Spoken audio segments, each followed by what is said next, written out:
This is Nightly Business Report with Sue Herrera and Bill Griffin. Stocks surge. Shares continue yesterday's strong reversal and wipe out most of the steep losses from earlier in the week. Slowdown coming, but even as stocks rise, some warning signs are flaring about a possible slowdown, and some are even mentioning the R word, what you need to do if the economy cools. And rising risks, how investors are using high-tech data to forecast climate risk to their real estate interests. All that and much more tonight on Nightly Business Report for Thursday, August 8th. Good evening, everyone, and welcome. Bill has the evening off. What a difference a few days make. After a sharp sell-off to start the week, stocks have reversed course. Today, investors were encouraged by a rebound in global bond yields and some stronger than expected trade data out of China. Add it up, and you have the recipe for a rally. The Dow rose 371 points to 26,378. The Nasdaq climbed 176, and the S&P 500 added 54 and is now positive for the week. Bob Pisani has been looking at some themes emerging in this market. Talk about a wild ride on Wall Street. Stocks regained their footing today with the Dow surging more than 300 points. The S&P 500 bouncing back to right about where it closed last Friday. That's a remarkable ride. Stocks got a lift as bond yields have risen off of their lows and as China's currency has stabilized, at least for the moment. Cyclically, economically sensitive groups like technology and industrials, they led today's gains. They're now all positive for the week. There's two big themes emerging that investors are paying attention to. First, is there a chance for a second trade truce between the United States and China? Some say no, some say yes. And second, will this brief period of stability in stocks and bonds and China's currency, will that last? Well, a lot seems to be riding on the question of a possible recession in 2020. J.P. Morgan was out with a note today saying, while the economic data highlights elevated recession risk, the likelihood of a downturn in the next 12 months is still below 50%. But Mark Zandi from Moody's Analytics disagrees. He says the probability of a recession is more than 50% due to the latest round of tariffs. Bottom line is this: the two biggest determinants are whether we see real progress in trade negotiations and the success or lack of success of central banks like the Federal Reserve to continue adding juice to the global economy by cutting rates. It's a tough call. For Nightly Business Report, I'm Bob Pisani at the New York Stock Exchange. And aside from those brokerage notes, there are some hard warning signals flashing. Steve Leisman takes a look. Several global and U.S. transport indicators flashing yellow and raising concerns about a deeper slowdown in the U.S. In particular, three indices that deal with shipping. The cash freight index turned negative in December and has been negative every month since, including a just reported 5.3% decline in June. The shipments index has gone from warning of a potential slowdown to signaling an economic contraction. The U.S. rail freight index is also sending warning signals, down in a way similar to the 2015 and 2016 slowdown that did not lead to recession and not nearly as bad as it was back in the 2008 recession. The Port of Long Beach container throughput falling 10% in June compared to a year ago. The global economy is slowing. I think the U.S. economy is slowing. I do expect to see slower growth. Whether we have a recession in the next 12 to 18 months, I'm betting against it. I think we will still see growth in the next 12 to 18 months, but there's no doubt we're slowing. The source of the slowdown is largely from overseas. The effects of that weakness can be seen in U.S. exports. They subtracted a large amount from growth in 2 of the past 4 quarters. Oxford Economics writes, although we still think that a global recession is far from inevitable, we now expect 2019 to be the weakest year for global GDP growth since the global financial crisis. It's undeniable there's been industrial slowdown both in the U.S. and globally. Whether it turns into a recession will depend ultimately on whether U.S. consumers can remain strong. They've been buoyed by strong job gains and decent wage gains. The question is, can they keep spending at their current pace, even if the trains, trucks, and airplane deliveries slow down? For Nightly Business Report, I'm Steve Leisman. As we mentioned a bit earlier, stocks also got a lift today for some positive trade data out of China and more stabilization from that country's currency. Eunice Yuan has more from Beijing. The Chinese central bank set the value of the yuan weaker than 7 for the first time since 2008, but the fix was still stronger than what most analysts had expected. Traders took that as yet another sign that the government here is trying to pull the reins back on the Chinese currency. No official commentary on the fix, but state news agency Xinhua today ran a headline that reads, RMB rate against a dollar breaking 7 has potential to stabilize in the future. And the Communist Party's Global Times ran a piece quoting a researcher closely linked to the Chinese Commerce Ministry who said further depreciation will not be very fast to the 7.1 or 7.2 levels. It will not take a long time before the rate returns to below 7. In other words, expect the yuan to maintain strength. Separately, the July trade data was out today and surprised to the upside. Exports rose by more than 3% when expectations were for a fall. Imports shrank, but less than expected. It appears global demand is holding up, though exports to the U.S. contracted, showing President Trump's tariffs are taking their toll. For Nightly Business Report, I'm Eunice Yoon in Beijing. And some economic data here in the U.S. to tell you about. The number of Americans filing first-time unemployment claims fell last week, suggesting the labor market still remains strong. Claims fell by 8,000 to a seasonally adjusted 209,000. Separately, wholesale inventories were unchanged in June. Inventories rose nearly 0.5% in May, so there was a slowdown in accumulation in June, which could reflect a surge in consumer spending. Businesses are also carefully managing stock levels amid an escalation in that trade war between the United States and China. Sales at wholesalers dropped by 0.3%. So, recession or slowdown? That's the big debate. Let's turn now to our two guests for their opposing views on the economy. Greg Hahn says the economy is slowing. He is Chief Investment Officer at Winthrop Capital Management. Matt Maley sees a recession coming. He is the Chief Market Strategist at Miller Tabak. Gentlemen, welcome. Glad you're here. Matt, I'm going to start with you. That is the big debate, slowdown versus recession. You say the odds are above 50% for the chance of a recession within the next or by the next 12 months. What are the metrics that you are watching or seeing that make you feel that way?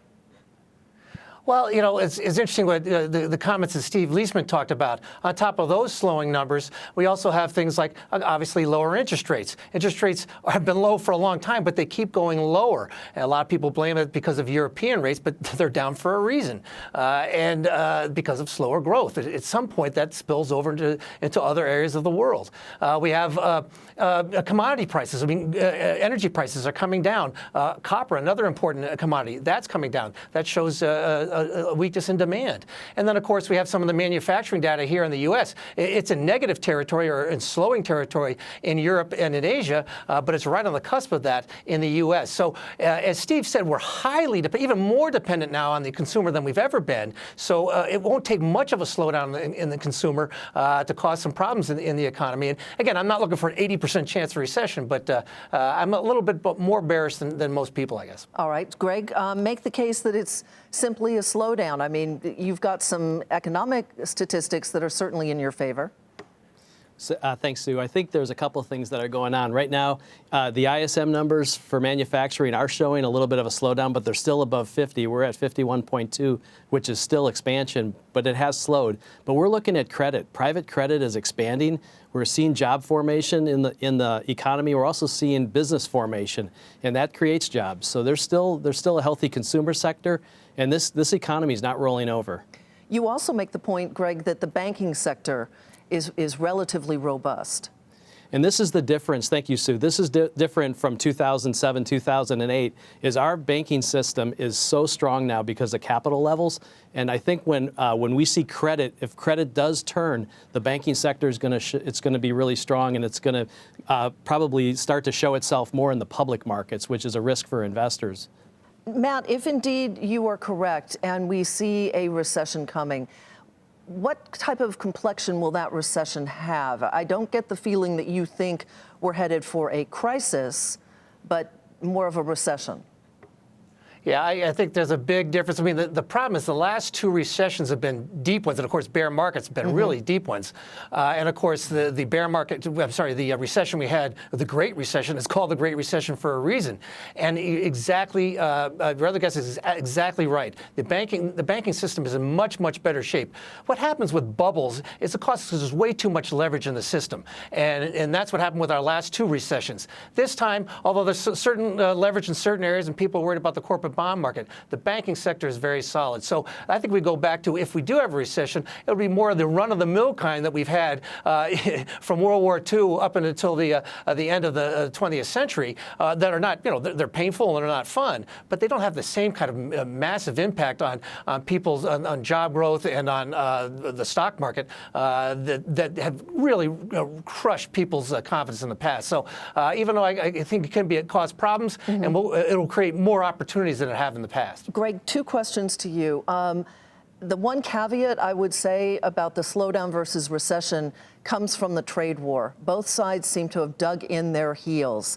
At what point does your perspective change from a slowdown to recession based on the trade war? Yeah, that's a great question, Sue. The structural issue that's being created with the trade issues with China is going to be a problem if it's sustained. But part of this, I don't believe our president is going to let it exist all the way up through the election. And part of this, too, from a fundamental standpoint, is we're going to see supply chains shift out of China into other countries, and that'll just be a restructuring. That'll take some time.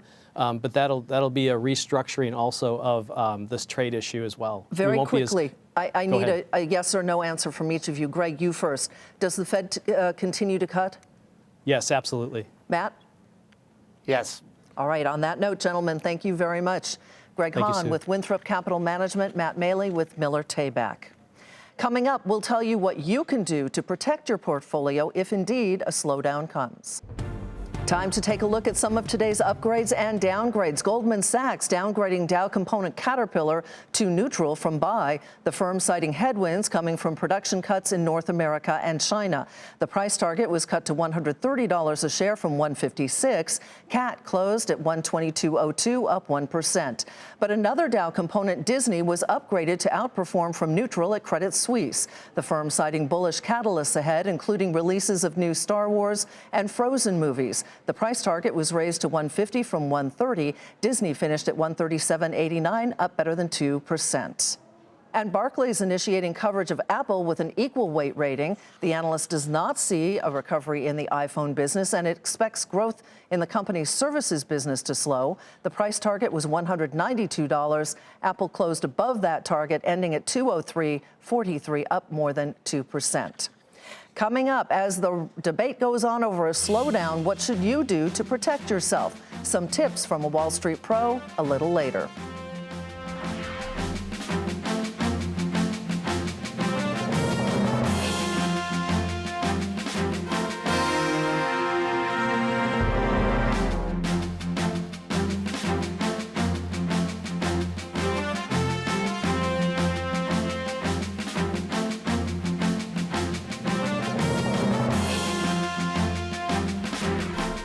Shares of both Anadarko and Occidental Petroleum higher today after Oxy completed its $55 billion deal to buy Anadarko. Anadarko shareholders approved the deal earlier today.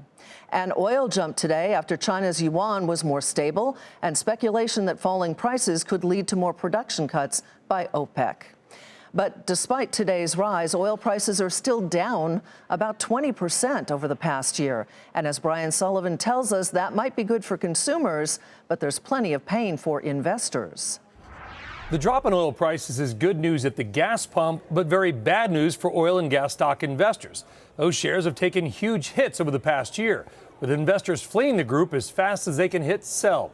And what's interesting and troubling to some is how the stocks have split from oil itself. Now, oil and oil stocks generally trade together, either up or down, but not really lately. Oil stocks have gone their own way, and not in a good way. If you look at the XOP, one of the biggest oil stock-related ETFs against oil, you can see that its shares are actually trading lower than when oil was around $30 per barrel. One analyst explains why. There's a big real look at where these E&Ps are going to be in a year, year and a half. You're going to have crude prices dropping. You're going to have Permian pipelines coming on into the year end. At the same time, you have these E&Ps that are going to be brought back and reining in CapEx spending. And so that's going to really affect the entire oil and gas chain, from midstream companies down to pressure pumpers, down to oil service companies. Half of all oil and gas stocks have lost more than 50% of their value over the past year. In many cases now, valuations are below where they were when oil was $15 or $20 cheaper. One reason are some of the concerns about the effectiveness of newly fracked oil wells and whether they will perform as expected. Also, debt fears, they loom large. Many oil and gas companies funded their growth by taking on billions in debt. And as prices fall, there is concern about whether that debt will be paid back. Investor pain in the group is everywhere. These are the average returns of stocks operating in specific parts of the United States. North Dakota, which is higher cost, and Oklahoma hit the hardest. But Texas and offshore, as you can see, also not immune to the investor pain. But despite the negativity, one industry analyst says, don't lose hope in oil. He believes that even while the United States is growing output, other countries are not, and that before long, the price of oil will turn higher. The problem right now for the price is demand, and this is really where the trade war has obviously weighed so much, mostly as a matter of sentiment, psychology, rather than actual impact, physical impact on demand. You know, when this trade war subsides, maybe it doesn't even end, but just subsides, that's going to be a great catalyst for oil prices to go back up. So far, that bull case has been put out to pasture, and investors continue to dump the oil and gas stocks. But with everybody so negative, if oil prices do turn higher, some believe it could make for a sharp reversal for this beaten-up group of stocks. For Nightly Business Report, I'm Brian Sullivan. Kraft Heinz releases its first half earnings, and that's where we begin tonight's market focus. The results had been delayed because of the company's internal investigation into its accounting practices. The packaged foods maker reported weak sales, which made it write down the value of several business units, totaling more than $1 billion. Kraft Heinz lowered its full-year guidance as well. Shares dropped more than 8% to $28.22. Symantec is selling its enterprise security unit to the chipmaker Broadcom for more than $10 billion. This comes after Broadcom's earlier failed attempt to purchase Symantec's entire cybersecurity firm. Symantec shares rose more than 12% to $22.92. Broadcom was up a fraction to $270.98. Advanced Micro Devices unveiled its newest processor chip for data centers and said it landed Google and Twitter as customers. The company's new server chip uses technology from its manufacturers to perform better without using a lot of energy or power. The stock soared more than 16% to $33.92. Zillow missed earnings estimates but beat on revenue.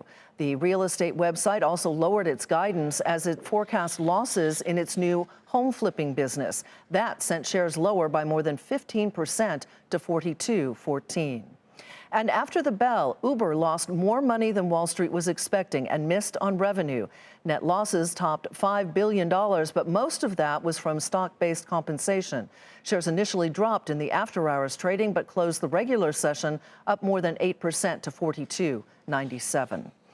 Well, shares of Uber may be down today, but the market is up despite mixed signals and a growing debate of an economic slowdown. Are there moves that you should be making in your portfolio in the event the economy does indeed cool? Joining us now with some tips is Aaron Gray. He is a wealth advisor at Buckingham Strategic Wealth. Aaron, welcome. Nice to have you here. Hello, Sue. Happy to be here. You make the point that the time to take a look at your portfolio and assess your risk is when things are relatively calm. That's right. It's really any time is a good time to reassess and validate that your portfolio is adequately diversified and kind of in the right balance in terms of the amount of risk that the portfolio carries and what you're comfortable with experiencing. I think specifically in terms of the diversification, you want to double check, make sure that within your equity or stock exposure, you have both U.S. and overseas. You want to make sure that you have both small and large value growth. You want to really kind of maximize diversification, and I'm talking specifically within the stock side of the portfolio. But in addition to that, it's going to make sense to have fixed income, maybe a little bit of cash, and even maybe some alternatives, other asset classes that don't have correlation to the stock or bond market to get you really kind of the maximum benefit of diversification. Are you talking about things like gold? Absolutely. Commodities would be a part of that. And there's other asset classes out there, other managed strategies that can demonstrate the ability to march to the beat of its own drummer, not necessarily go up or go down with the stock market. It will experience its own volatility, but to the extent that we can put more asset classes together in a portfolio that demonstrate that non-correlation, it's just going to smooth the line over time and make the volatility of the total portfolio less. One thing that we've found in the past is that investors who have made a decent gain in the market tend not to reallocate, even when they have made a significant advance. Do you recommend looking at your portfolio, and if you've done well, change things around a little bit, or no? Absolutely. That's a great point.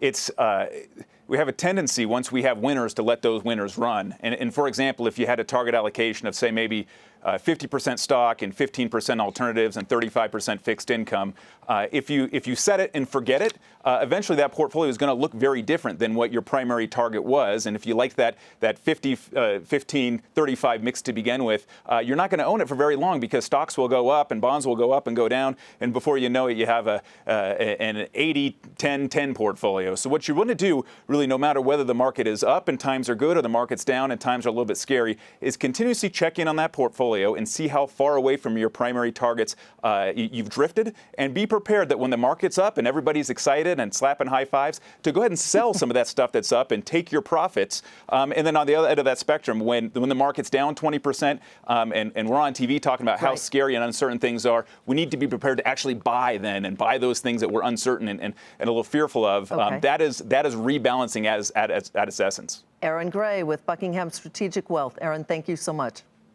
Thank you. Coming up next, an innovative way real estate investors are trying to protect themselves from extreme weather.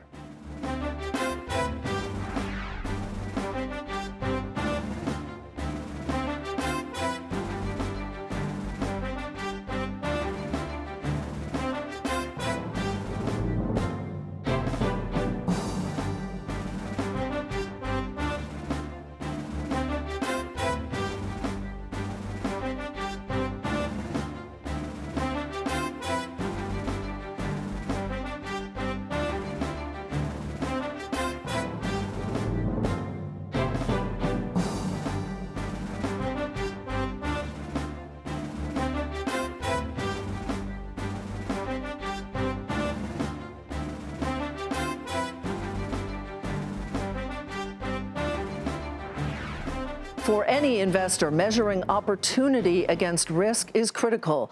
And for real estate investors in particular, the risks are rising due to increasingly extreme weather. And that's why a cottage industry of companies is stepping up to give investors a look at the future and what it could cost. Diana Olick has the details in the latest in her series on the rising risks to real estate.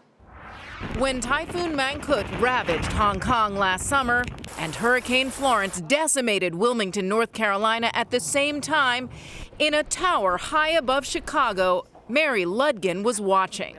The head of global investment research at Heitman, Ludgin's job is to measure risk across the firm's $42 billion worth of property assets across 4 continents. And climate risk is the new frontier. We see it as the unexplored risk that we need to try to quantify. Heitman partnered with the Urban Land Institute in a groundbreaking study on climate risk and real estate investment decision-making. It concluded that overall, the real estate markets are far from understanding climate risks enough to price them in today.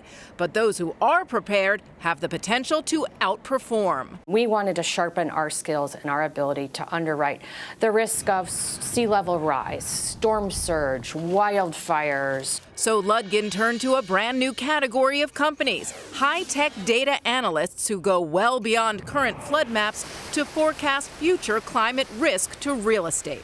When you look out at the water around Manhattan, what's the first thing that comes into your mind? It's beautiful and it's incredibly dangerous. Rich Sorkin is co-founder and CEO of Jupiter Intelligence, a barely 3-year-old startup that has grown to a staff of 50, backed by $40 million in venture capital. Among its clients are the cities of New York and Miami. We're seeing a dramatic expansion in large corporations coming to us saying we need to understand the risk to this office complex or the risk to this hotel or the risk to this neighborhood where we have hundreds of millions of dollars of mortgages out. Jupiter analyzes specific properties using thousands of predictive data points and then gives its clients a risk score going out 10, 20, 50 years. We're essentially physically modeling what's happening with the atmosphere and the water or the fire at a very specific level of detail, which is now only possible because computers have gotten so powerful. And it goes well beyond what insurance companies forecast. Insurance is basically a one-year contract, at the end of which the insurer gets to say, oh, we'll keep insuring you, but here's the new cost. Or, sorry, insurance is no longer available given the wind risk in your location. When most people consider climate risk, they're not picturing a gorgeous day like this along the Chicago River. They're thinking about hurricanes or wildfires. But cities across the globe are now investing in new ways to protect themselves all the time against rising sea levels and more extreme weather. And the cost of that is yet another risk to real estate investors. What we've added into the mix is, what if your insurance costs quadruple? What if your property taxes quadruple? Does the investment still make sense? The United States faces more than $400 billion in costs over the next 20 years to defend coastal communities from sea level rise, according to a study just released by the Center for Climate Integrity and Resilient Analytics. That includes building 50,000 miles of coastal barriers in 22 states. 2 years ago, residents in Miami voted themselves a $400 million bond, taxing themselves to protect their city from flooding. The last 2.5 years have really been transformative in terms of the way the business community all over the world is thinking about these issues. For Nightly Business Report, I'm Diana Olick in Chicago. And that's it for us tonight. We'll see you tomorrow.